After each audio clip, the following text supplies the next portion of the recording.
अस्सलामुअलैकुम। मैं बताऊंगी मिरर को कोलगेट से कैसे साफ़ किया जाता है।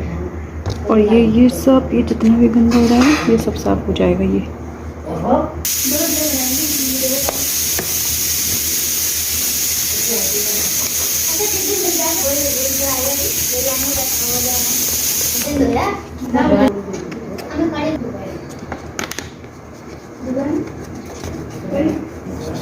पंद्रह से 10 मिनट हो चुके हैं। अब मैं इसको साफ़ करूँगी क्योंकि थोड़ी देर लगा कर छोड़ना।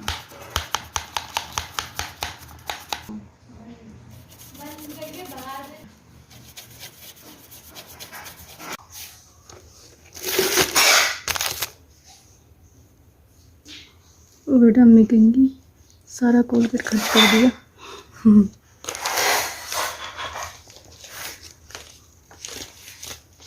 देखा जाएगा।